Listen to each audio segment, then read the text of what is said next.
V glavnem, ta Just Do It. Gre za eno reklamo, kjer gospod teče čez Golden Gate Bridge.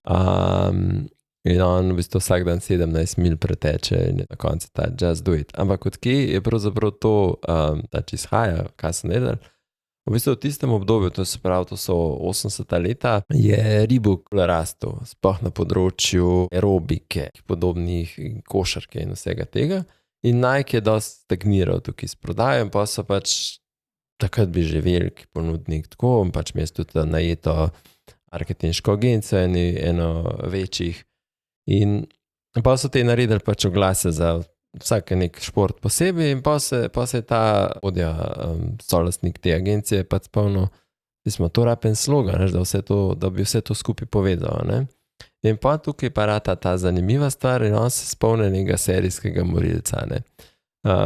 In tudi s tem iz Portlanda nekje, mislim, da je Gilmore, imena ne vem, Gary Gilmore. V glavnem, in takrat še ni bilo usmrtevanja pač bil je to nek strelski vod, ki te je usmrtil, kakorkoli bilo to malo bolj divje takrat. Njegove zadnje besede so bile let's do it. On pa ta let's do it je skupina nekaj more, ne, če je pa just do it, moraš pa ti nekaj narediti, ne.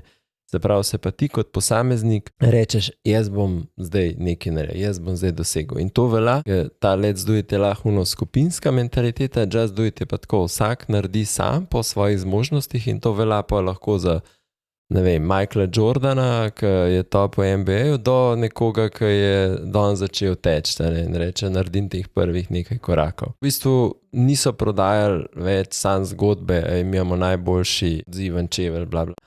Ampak mi imamo mentaliteto, kao s temi čevlji boš to dosegel, ne.